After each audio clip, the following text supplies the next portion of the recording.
What's up guys, my name is Gabe and welcome back to the Trojan Blade. Welcome back to a brand new video. This is a rare game day upload for you guys. It's a football Friday and as usually the case with our Trojans, there's a lot to talk about this morning. And guys, we are less than 500 subs away from 10K here on the channel, so please do hit that button down below if you are enjoying the content. Thank you all so much for being here this morning. Let's talk some SC football. Okay, so when you're 3 and 4, changes are needed.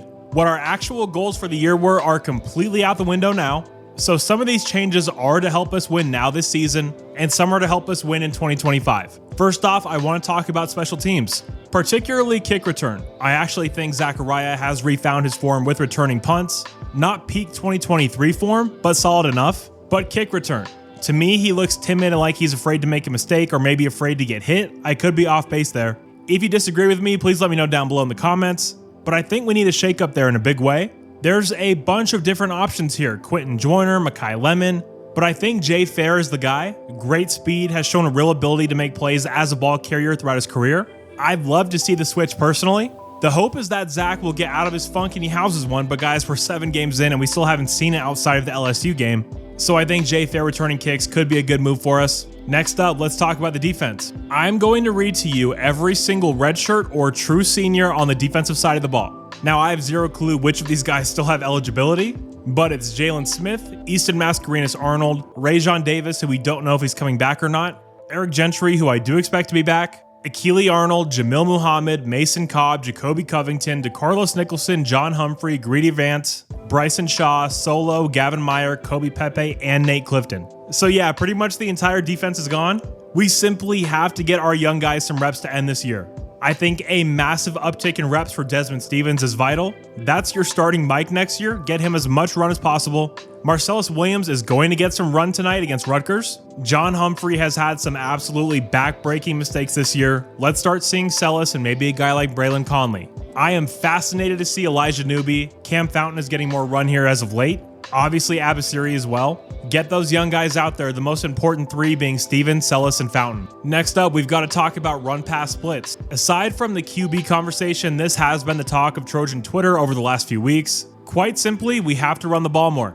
As sports talk radio caller guy as that sounds, it's just the truth. We cannot be passing the ball 50 times in games we're not getting shit kicked in. Lincoln Riley claims our 2-minute drills are why we're throwing it so much. I charted it. Only 7 of the 50 pass attempts came under 2 minutes last week. 43 is still way too many. This is not Caleb Williams. This is not Kyler Murray. This is not Baker Mayfield. With Miller Moss at quarterback, we cannot be throwing it that many times, plain and simple. Lincoln can spin it however he wants. It's not good enough. Not when you have the backs we have. Not when our offensive line is light years better in run blocking than they are in pass pro. And look, I'll be honest, I don't care if Joyner fumbled against Minnesota. I don't care if he doesn't practice well. He's one of the best players on this team. 6 touches the last 2 weeks combined. What are we doing? Lincoln has to stop whatever he is doing that is allowing something as stupid as that to go on. It's a joke if we're being serious here. We don't have a star quarterback on this roster by the looks of it. The backs are the stars, so let's start acting like it. And guys, Rutgers is one of the worst run defenses in all Power 4 ball. If we have another 50 pass 3 touch for Q game, I'm going to lose my mind. It's been unacceptable, but this game, that's even more the case. So as simply as I can put it, run the damn ball. Next up, I want to talk about receiver target allocation here for a minute. Makai Lemon has 17 targets over the last 2 games, 9 against PSU, 8 against Maryland. More of that, get him the ball. Love to see that. That guy is always open. Jacoby Lane has 11 over that span. I'm not necessarily concerned with the number he's gotten. I just want to see him get more contested catch opportunities downfield and in the red zone. He's an absolute weapon that I don't think Miller Moss uses to his full capability. More Lemon, more Lane. Zach and Miller just are not on the same page. They weren't in the Holiday Bowl, and that's continued over to now, unfortunately. I do think Zach's due for a massive bounce back in 2025 when we have a different QB at the helm. Maybe that'll help raise his confidence a bit, no idea. And also, guys, we have to get Joey Olsen out there. He's ready for a breakout. So excited to see it when it happens. I will keep pushing the Joey Olsen is elite agenda until I can't. And yeah, I don't have much to say on the quarterback discussion. The way Lincoln shoots down the notion of playing Jaden really says to me that he isn't ready. Or maybe Miller is executing the offense the way he wants. Miller isn't doing a bad job by any means. The picks have been brutal and there is a very low ceiling with the Miller Moss-led offense. But that's where we are at this point in the year.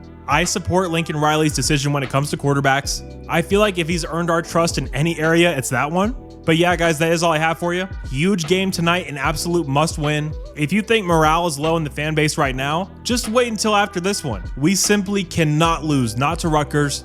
Like I talked about in the preview, so important that we get out to a fast start. Honestly, no clue what to expect. Do not trust this team at all. But yeah, I really appreciate you guys being here this morning. As always, make sure you keep it locked in here on the channel. We'll have an instant reaction up right when the game is over. Really appreciate you all being here. Please leave a like and subscribe to the channel if you haven't already. You guys are all awesome, and as always, take care and fight on. Beat the Scarlet Knights.